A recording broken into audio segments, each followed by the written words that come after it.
I'll just go through them right now. Are you our lawyer? Why should we form a company?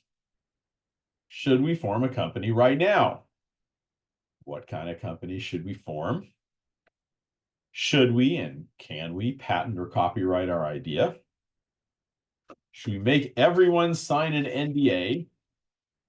So why do we need a lawyer? What could possibly go wrong, or as I like to call it, the war stories or the learning from the mistakes of others portion of the program. All right, let's dive into the first question. And feel free to ask questions along the way. Astrid is going to, I think, monitor the chat so she can flag me down if we need to stop along the way, since I'll be focused on the presentation. First question, are you our lawyer? And the short answer is no. There's no, I don't represent you. This presentation is not legal advice from your lawyer. A few things to remember or think about here. There's no lawyer-client relationship until an engagement letter is signed. That's the contract between you or your company and the lawyer, saying, you know, who's being represented, what's the scope of the representation, other issues like, you know, how billing's going to work, and who the other parties are in the matter we're working on. But you need an engagement letter before there's a lawyer-client relationship, and that's important.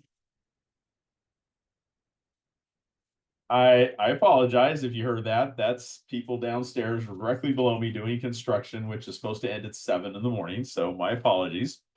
Conflicts of interest is something to think about. You may have disputes or potential disputes with our clients, and this comes up often in an employment setting where a person who wants to start a company is working for another company, and they want us to represent them in connection with forming the other company. And then we learn, oh, you're currently working for one of our clients, and you want us to advise you about whether your idea or the project you're working on is going to be something that your employer might have a claim to.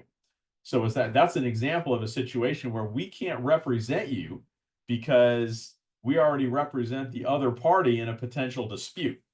So we've got to clear conflicts of interest, look at who the other parties involved are, run them through our database, and make sure we don't represent anybody who's adverse to you.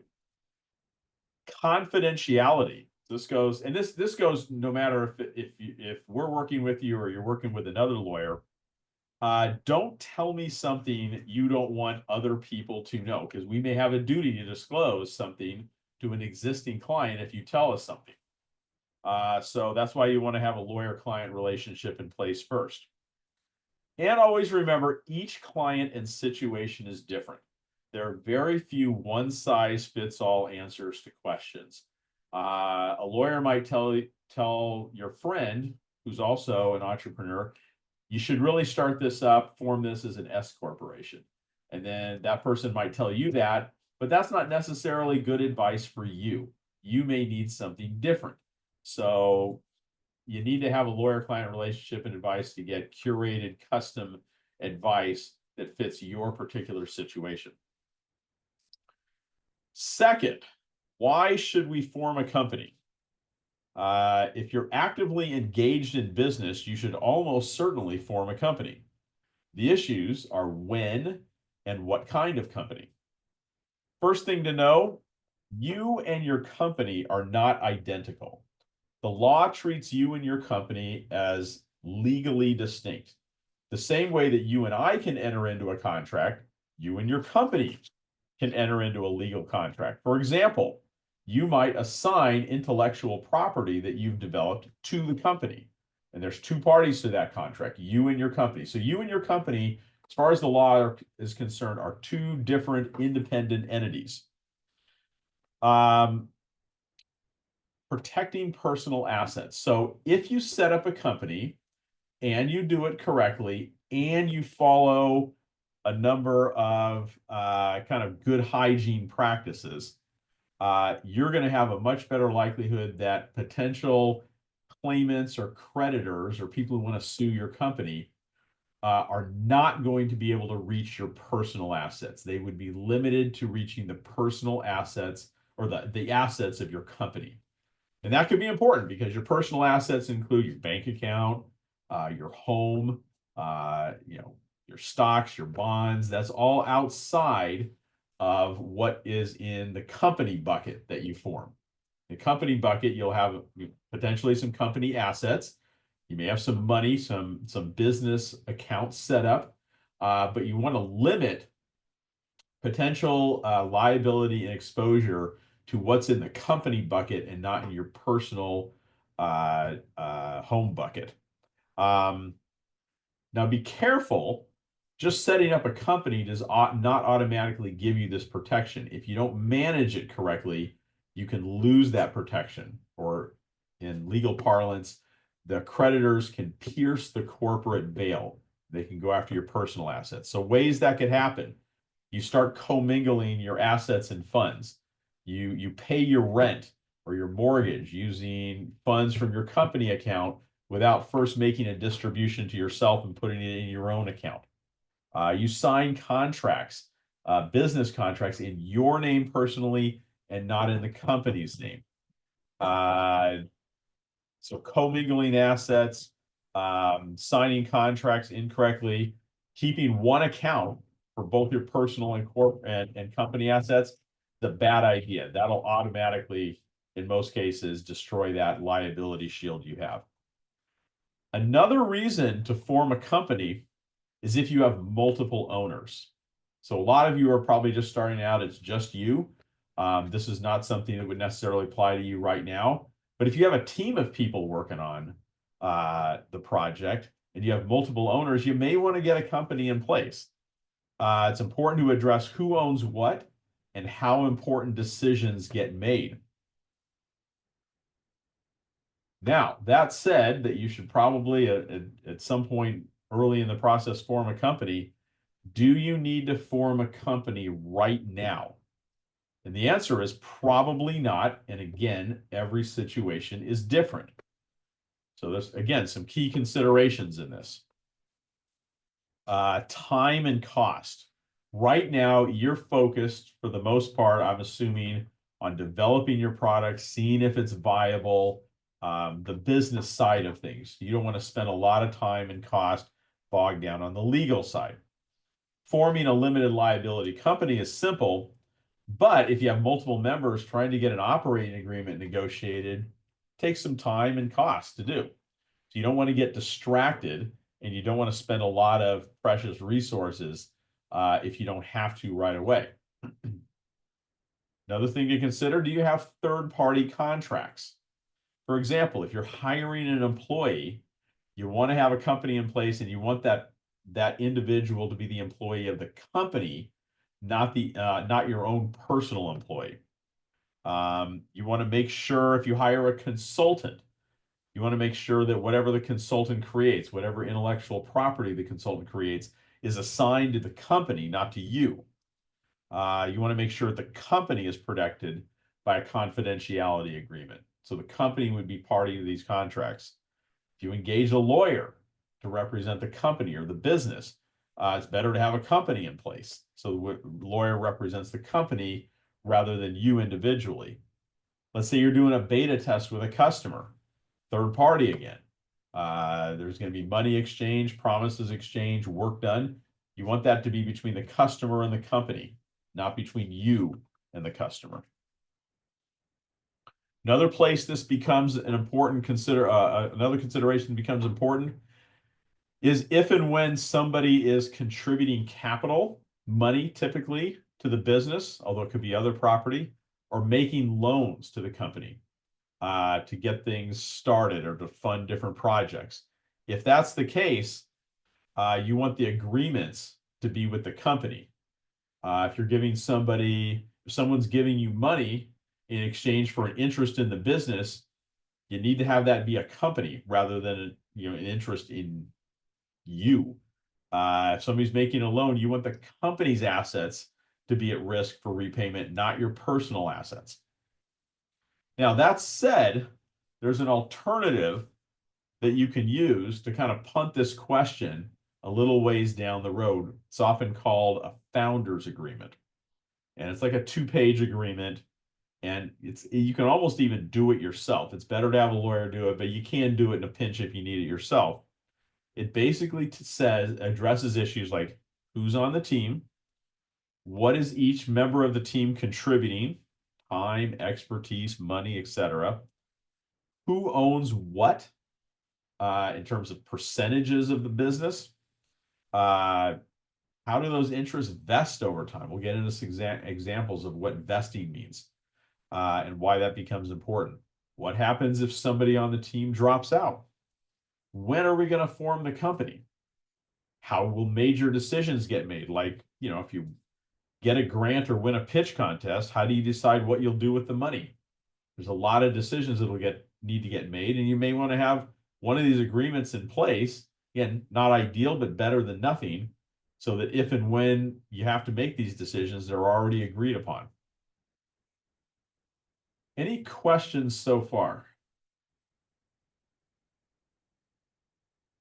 It's kind of the fire hose treatment, but we'll also have hopefully some time for questions at the end.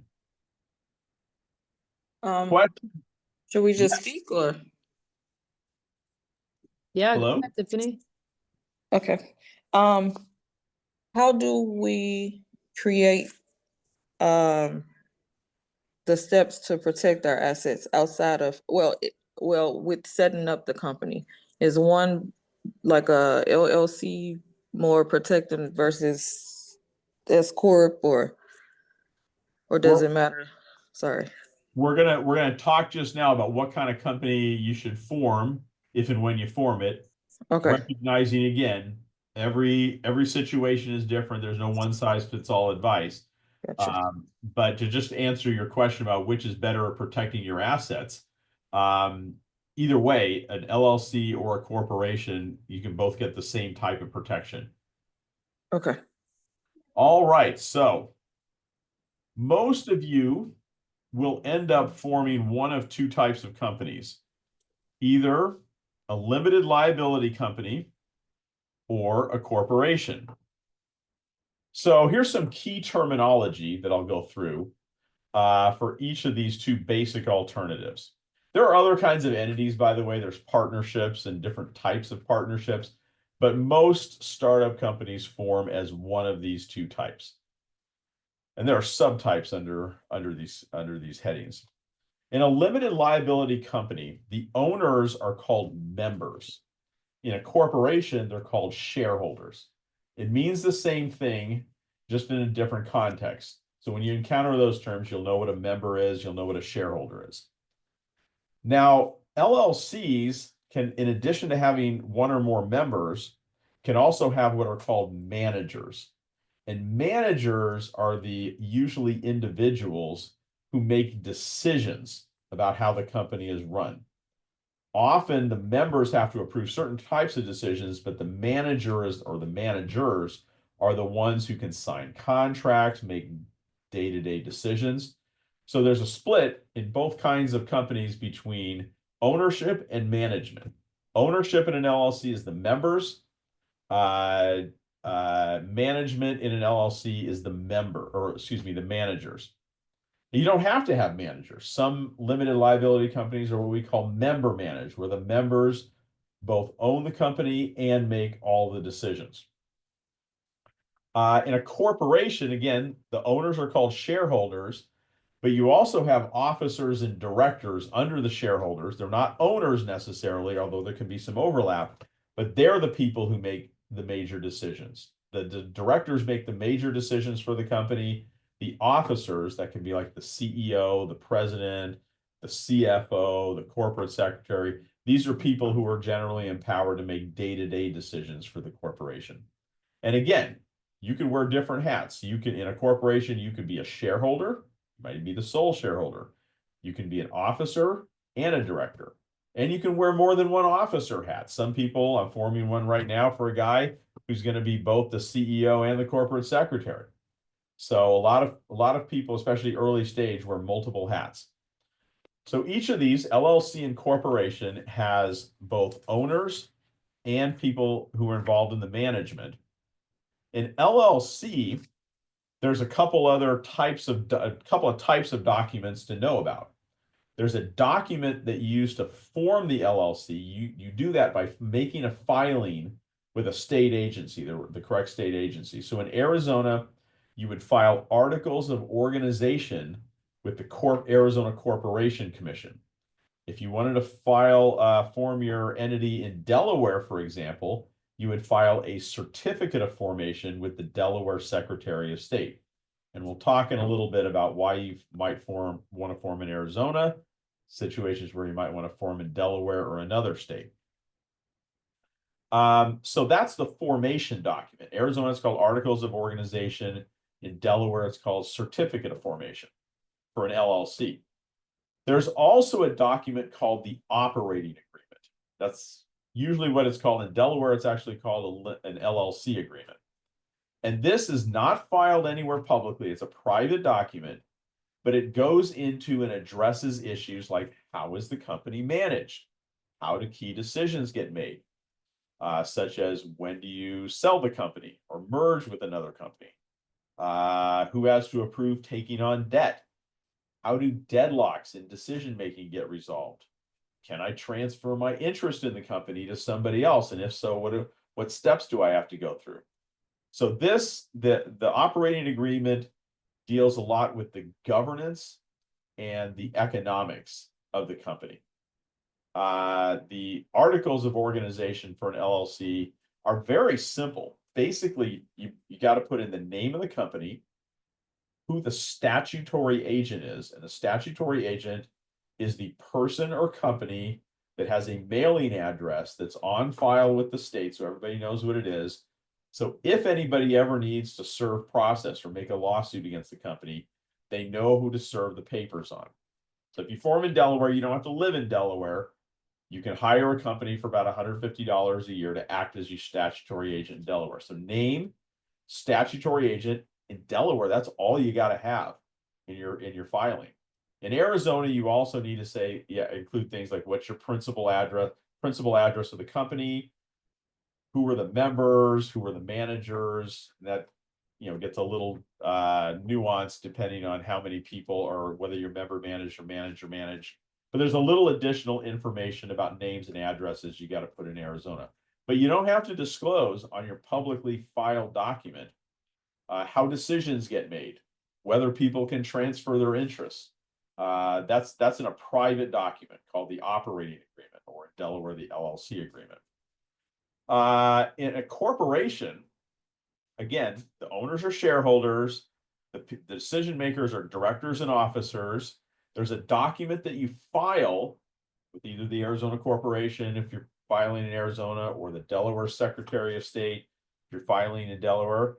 It's called Articles of Incorporation, or in Delaware, it's called a Certificate of Incorporation. And again, it has the similar information. What's the name of the company? What's the name of the corporation? What's who's the statutory agent and the statutory agent's street address? And then you have other private documents that aren't filed publicly, like the bylaws. That talks a lot about meetings, who calls meetings, what's the quorum for a meeting, who has power to appoint and remove officers and directors, deals with the governance of the company. There's often also a shareholders agreement that deals with more economic issues or voting issues among shareholders. Often you see in a shareholders agreement things like restrictions on transfer of shares, or if you want to transfer your shares to somebody, you got to give the other shareholders what's called a right of first refusal. You got to give them the opportunity to buy them before you sell to somebody else. Sometimes you see things like drag along rights, which means a majority shareholder can force one of the smaller shareholders to go along in a sale of the company and sell their equity.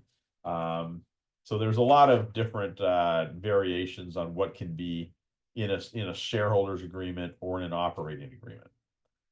All right, I'm going to stop and see if there are any questions about the basics of LLCs and corporations.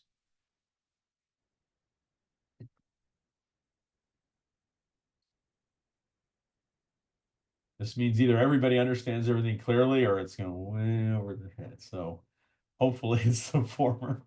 But again, we can come back and have questions at the end as well if more occur to you. There are a few types of specific corporations we should talk about. One is a benefit corporation, and this is a relatively new concept, and Arizona is one of the first states to include this or to make this available. It's a type of corporation that expressly permits officers and directors to take into consideration factors besides maximizing profits.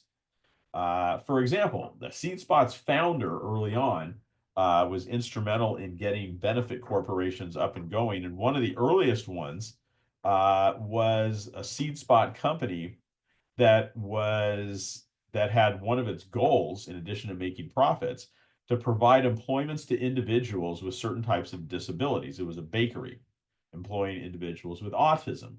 So the directors and officers were expressly permitted to take into consideration when making decisions, for example, about who to hire, whether that person had a disability. It wasn't purely about profit maximization. There's also a type of corporation called a nonprofit corporation.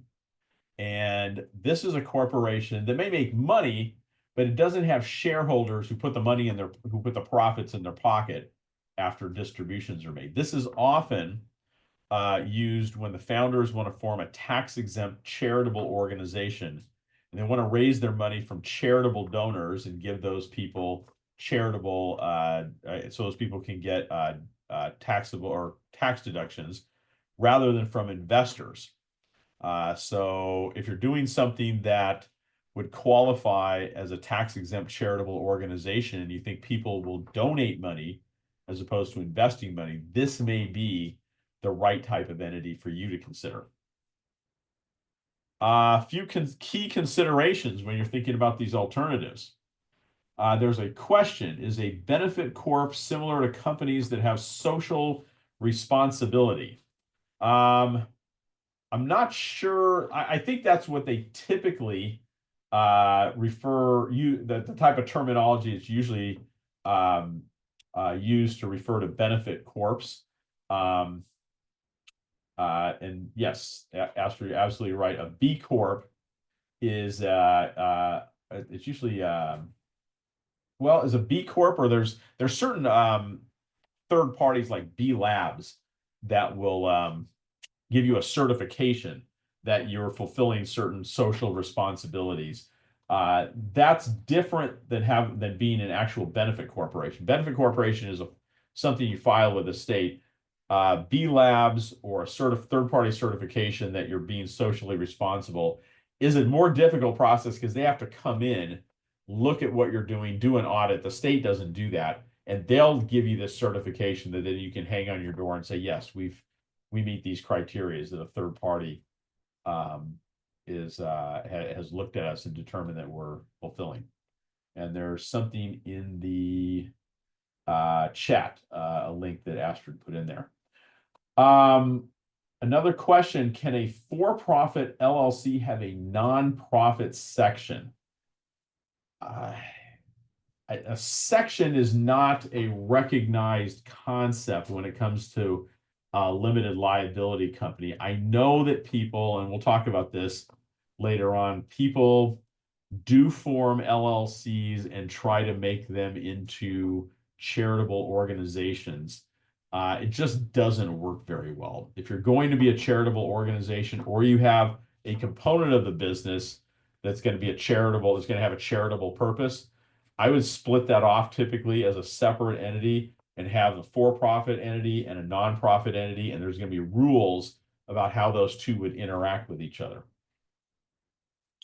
Okay, some key considerations to discuss.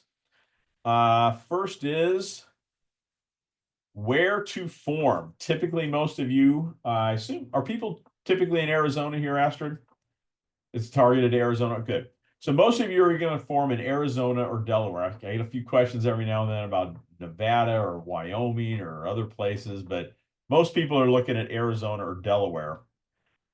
You ask, why would you ever form in Delaware? Well, one of the reasons why is because Delaware is better known. to sophisticated investors. And as you get further down the road and you start needing to raise money from sophisticated investors, many will insist in investing in a Delaware, what they call a C corporation, as opposed to an S corporation.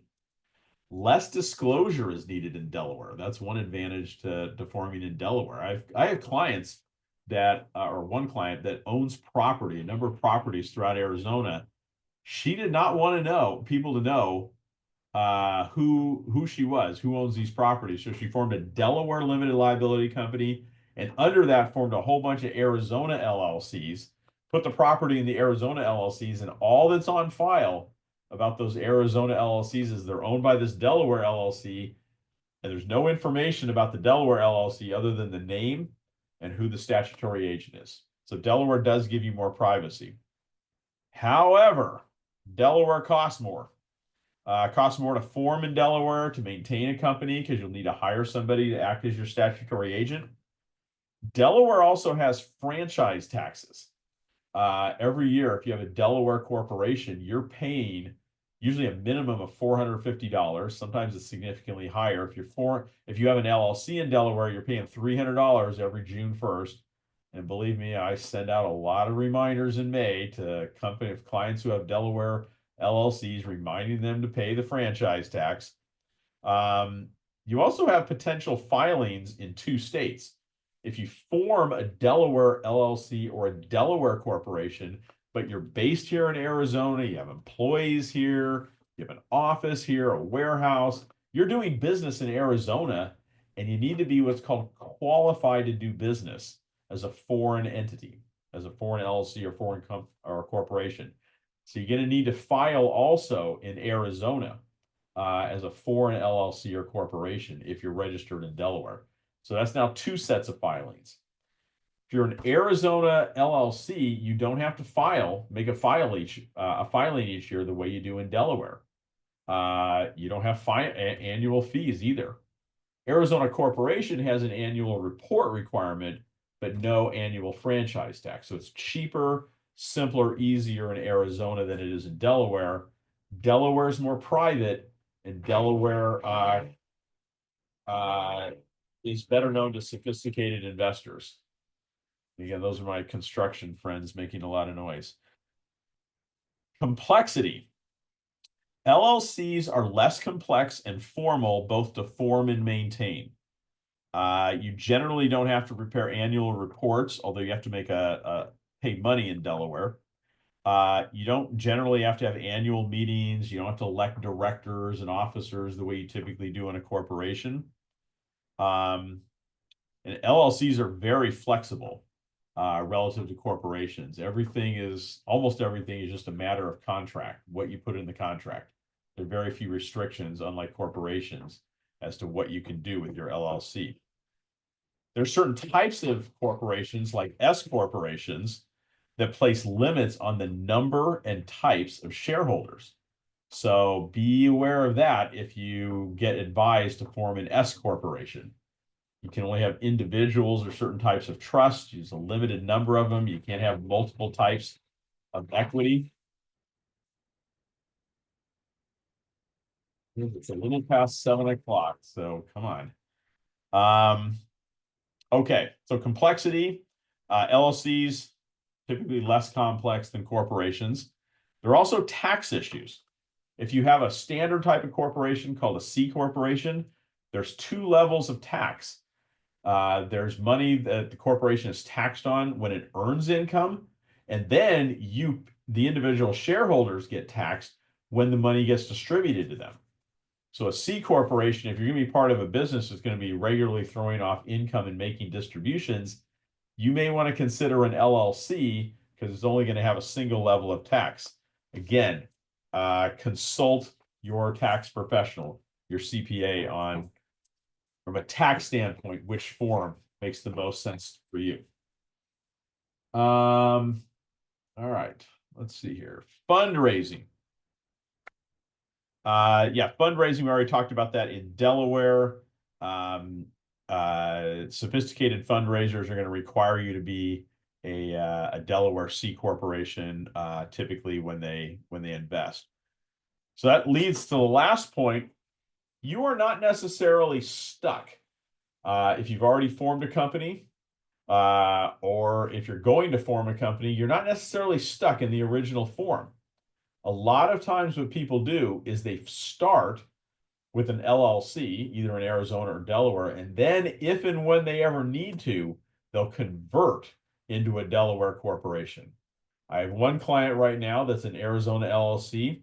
He has to stay in Arizona LLC because of some grant issues that he's got, and he needs to keep the same taxpayer ID number. But what we're going to do so we can go out and start raising money is we're going to form a Delaware corporation that's going to sit on top of his current LLC, and the investors can invest in there, and the LLC will still be the operating entity. But there's also a process called conversion, and this has been around in Arizona since 2015. I was actually on the committee of the state bar that drafted the legislation to permit this, and it's around in other states as well. But Arizona permits entity conversions and redomestications. So you can form an Arizona LLC and then later on convert to a Delaware LLC or a Delaware C corporation. Again, you'll want to consult with your tax professional about, whether that's going to create a taxable event and create tax issues for you. But at least that's available as a potential option if you want to have something simple and cost effective at first, and then later on convert to something that'll allow you to raise money. Okay. We are now going to switch to a slightly different topic. Intellectual property. Should we, or can we, patent or copyright our idea? A lot of people want to know this. Hey, do I need to go get a patent?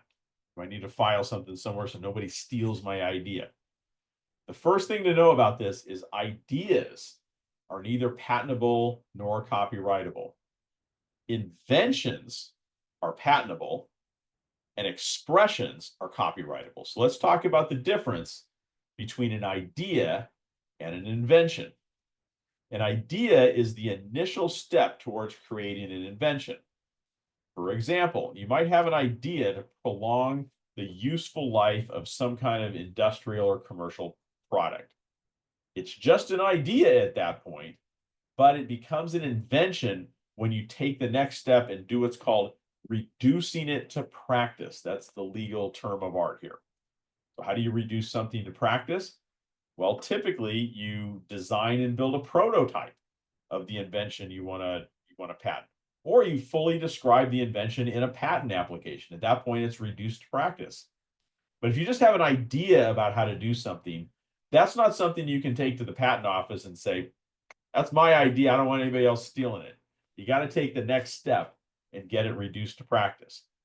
Now, that said, I'm not an IP lawyer. I know enough to be dangerous and spot issues, but if you've got an idea and you're thinking about, reducing it to practice, building a prototype, you want to be careful because the patent laws have certain time periods that start ticking when you first disclose the invention. So if you build a prototype and you bring it to show and tell at Seed Spot and show it to a bunch of people or show it to an inventor, the clock starts ticking on disclosure and the time for you to file an initial application. So before you start disclosing your invention around or showing prototypes to people or disclosing code that you've developed, talk to an IP attorney to make sure that you're doing it in a way that's not going to compromise your ability to protect that via patent later on. Expressions are copyrightable. So think about the distinction between having an idea for a book or a screenplay. A lot of people have that, and having an expression of that idea in the form of a script. So a lot of people, this is more a kind of a Hollywood thing, but they're walking around with these ideas for a new movie or a book or something. But it's not protectable unless and until you reduce it to practice. You create the expression of it in the form of a script or something else, or a musical score. So keep that expression or keep that distinction in mind. There's also different filing office. There's a U.S. Patent and Trademark Office, which handles patent applications. And then there's the U.S. Copyright Office, which is where you'd file a copyright application. And let's see, patent on business names or log on, is that what it is? But I think what we're talking about here, there's two different issues. One is your business name. That can mean one of two things. That could mean the legal name for your business that you filed with the corporation, Arizona Corporation Commission or the Delaware Secretary of State. That's basically, they have rules that say we can't have names that are too similar to each other. So you have to have a little bit of distinction between the names. There's a separate concept called a DBA or a fictitious name or a trade name. That's a name under which you are doing business. So you might have Acme Corporation or ABC Inc. is the legal name of your company, but you want to do business as Jeff's Hot Dogs. So you might register with a state agency the right to use that name, in which case that will exclude others within a certain geographic area from using that name, at least for a similar purpose. So that's how, if you're using a name that's different from your actual registered name, legal name of the entity, you can get permission to use a name and exclude others from using it. Logos. I'm not sure what logos is. Business names or logos. Can you elaborate on that, Donna? I think she would mean like your business logo, like if you have Logos. designed a logo, yeah. Got it. Okay. That's something a little bit different. That's called that's a type of what's called a trademark. That's a name or a logo or something artistic or a drawing that you use to identify your product or service. So like the Coke bottle, the shape of the Coke bottle is actually, I think, a registered trademark. It's registered with I'm not sure about this. It's registered with the U.S. Patent and Trademark Office. So there are ways to protect a mark, a logo, something else you're using to identify your business. One thing to keep in mind about trademark law, it's not designed to protect the owner of the mark. What's designed to do is to minimize it's to protect customers. It's to minimize customer confusion. So if I go out, like Kleenex is a trademark for a facial tissue made by the Kleenex company. So I can't go out and use that name to identify a facial tissue if I start going out and making my own. That's trademark infringement. And it would be, and the trademark owner can enforce that. But the purpose of that law is to prevent people who buy facial tissues from getting confused about, well, is this the one I've been buying for years and I know and trust, and because they've got a good track record? Or is this just some guy somewhere putting together some, fly-by-night tissue made out of who knows what? So it's designed to protect the customer. But yeah, that's called trademark. And that's something your IP lawyer can help advise you on about whether you need to file, because you can get trademark protection just by use. You get more rights by filing for a trademark, either at the state or federal level or both. But it's costly, so you need to make a decision about whether the extra protection you might get is worth it. And you may have questions about, is my mark too similar to others, and am I going to get in trouble for using someone else's trademark potentially? So a trademark lawyer can help you with a clearance search to look at what other logos or marks are similar to yours. And if they are, you may want to kind of design around that, keep a safe distance so you don't get into trouble with your mark logo later on. Okay. Keep in mind that not all intellectual property should be or can be patented or copyrighted. So remember, when you have an invention, you can patent the invention, and that keeps people from practicing that invention for a period of time. You can restrict others from that space. But a lot of times what people will do is not patent something, which involves disclosing it to the trademark office. They will try to protect their intellectual property just by keeping it secret, how it works.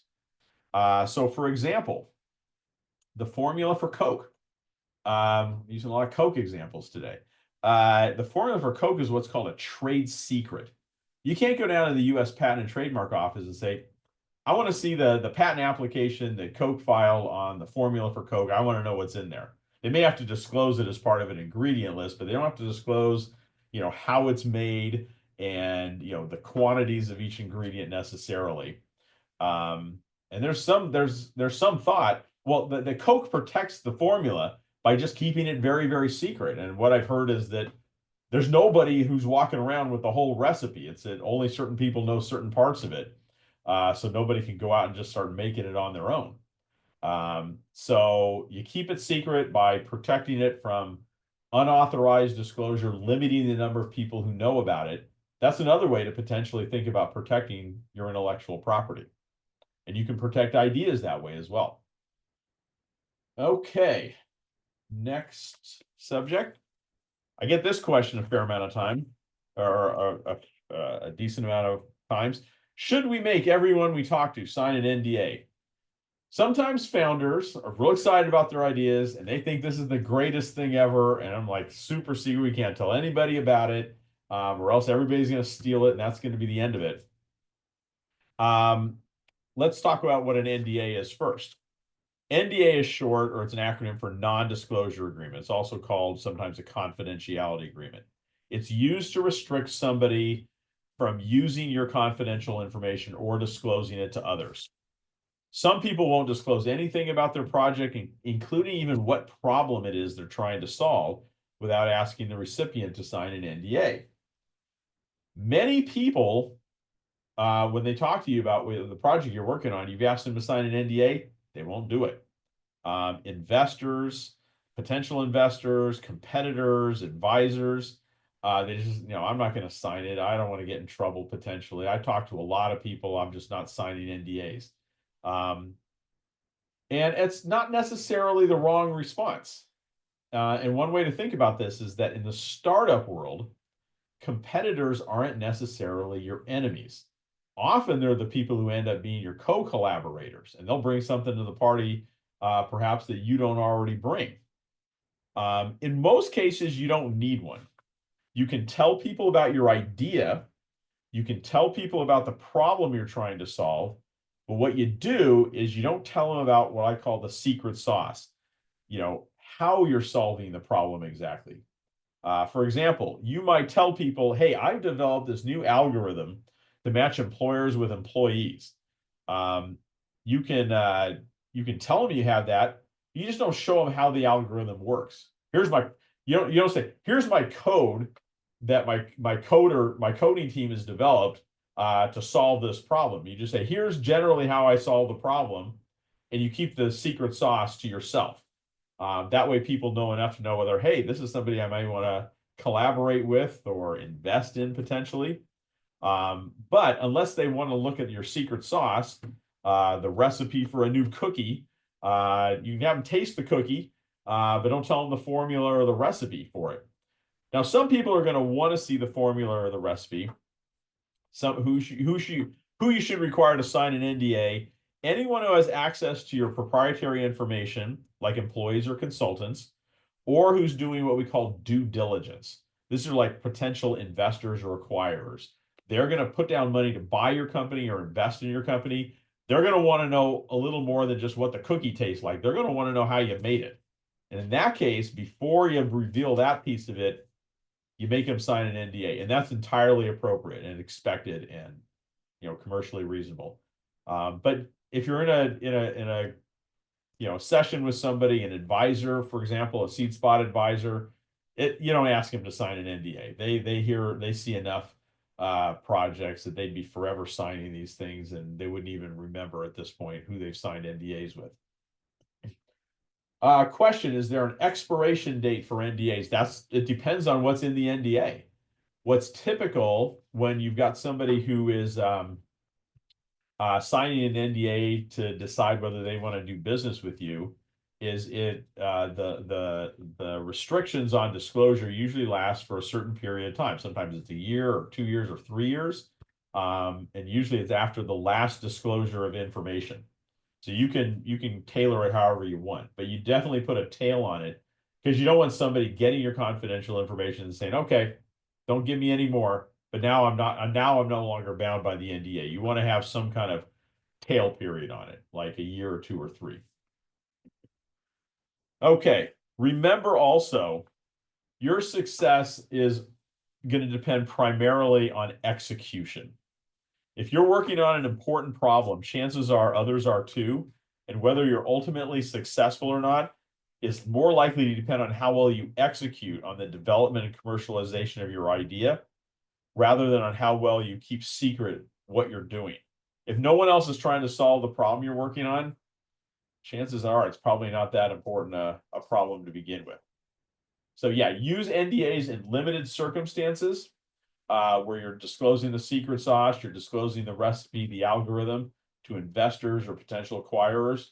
But when you're just talking about what you're working on, the problem you're trying to solve, and generally how you're going about doing it, that's where you'll turn people off by requiring them to sign an NDA just to hear what you're doing. Okay, this is my favorite part of the program. Why do we need a lawyer? What could possibly go wrong? The short answer here is because bad things can happen if you don't have one when you need one. Now, you don't have to go out and hire a fancy pants law firm right now to, put down a big retainer, but I'm going to give you a clue into kind of, some of the most common steps where people try to do it on their own and don't do a very good job of it and potentially get in more trouble down the road. Forming the wrong kind of company or not forming one at all. You want to talk to a lawyer before you form a company, and to get some advice on when to form one. I've seen people form an LLC for a nonprofit, and that typically does not work well. You try to apply for a tax exempt status with an LLC. My understanding is that the IRS typically doesn't permit that, because what you have is a for-profit entity trying to apply for charitable organization status. Forming a Delaware corporation when you don't need one. Now you have 2 levels of tax, 2 state filings, a statutory agent in Delaware you have to pay, annual reports to file, annual fees to pay. You don't want to necessarily form a Delaware corporation and give yourself more of a headache than you need to. Here's a big one, not addressing vesting. I see this often with student teams at colleges. They got a team of 3 or 4 people working on a project. Somebody graduates, gets a job. Everything's, 4 people, 25% each. Somebody goes and gets a job. They still own their 25%. How do you get around that? How do you keep people from leaving and just, saying, okay, I own this percentage of the company, but I'm going to stop working on it. The way you do that is through vesting. Vesting schedule says your equity vests over time, provided that you're still actively involved in or providing services to the enterprise. So a typical vesting schedule is going to be 4 years with what's called a 1-year cliff. That means if I get 48 shares in the company, I don't get any of them vested for the first year. So if I leave in the first year, I don't get anything. I got to stay at least a year.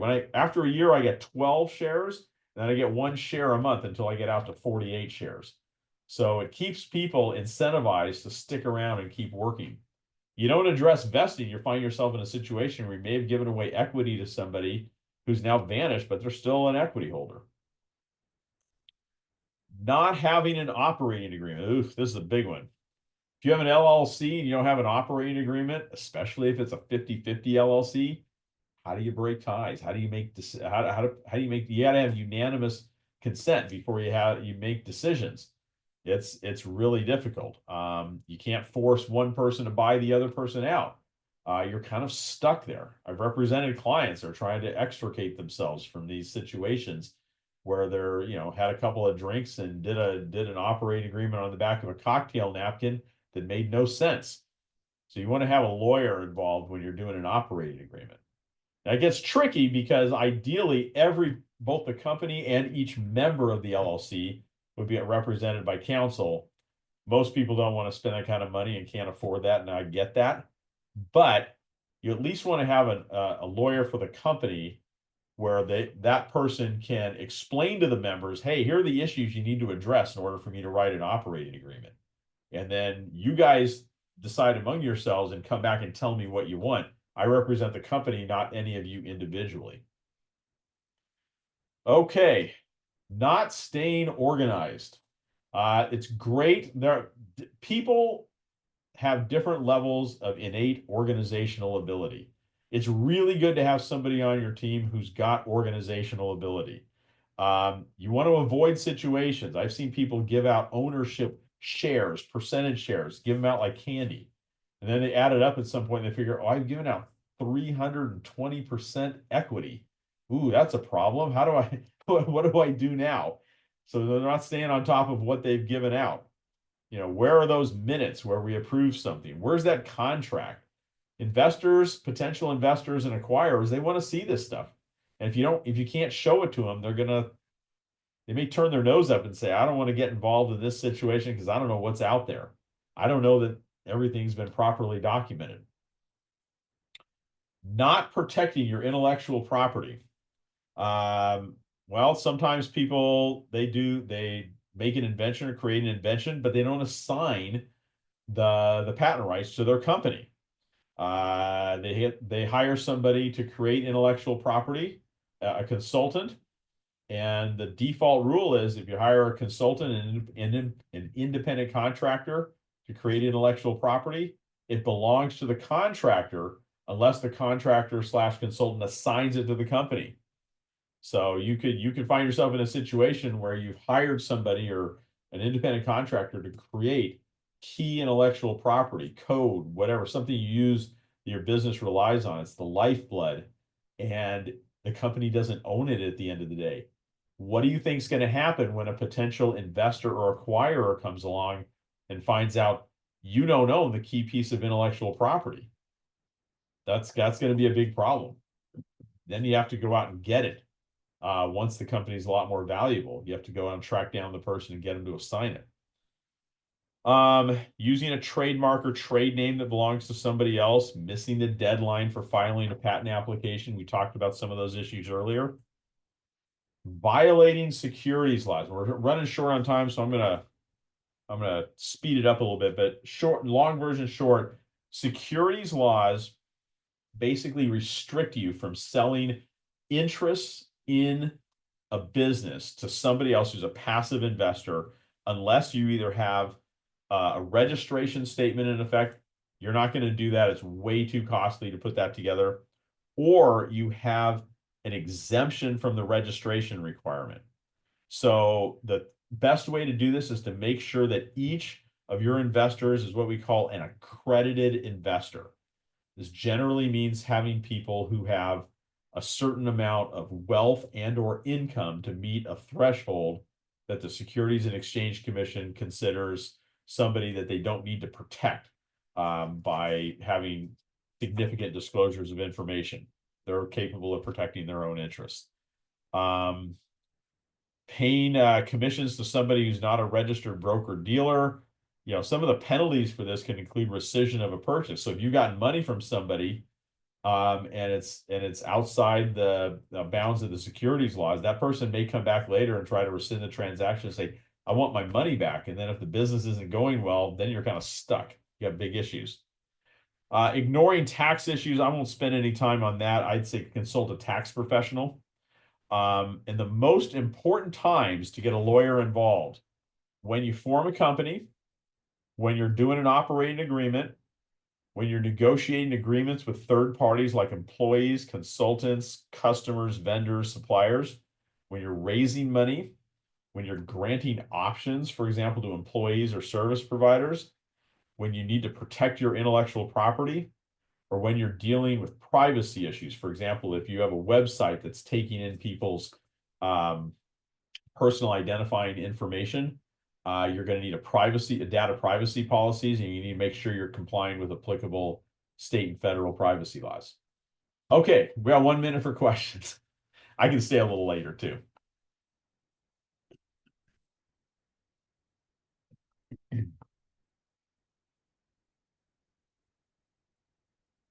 I think it's just you and me on camera, Astrid. I know it's a Monday, so people are hiding. I feel that. People still have weekend face. There's Ann. All right. Hi, Ann. Hi, Iris. Good to see y'all. There is. Good. Well, how's spring training going, Astrid? I think it's been great. I mean, participants, have you been to other classes? I see some of your familiar names, so I know you have. You're getting some love in the chat, though. Okay. You're all very welcome. Always like talking to entrepreneurs and startup companies and learning their story. And sometimes people are working on some really interesting stuff. So taking notes like crazy. A PMA. I don't know what that is. Is there a context for that? A PMA?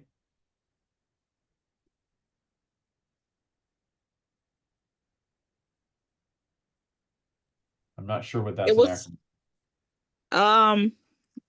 I was trying to find the note that I wrote. It had something to do with like ministry or church, but not a church.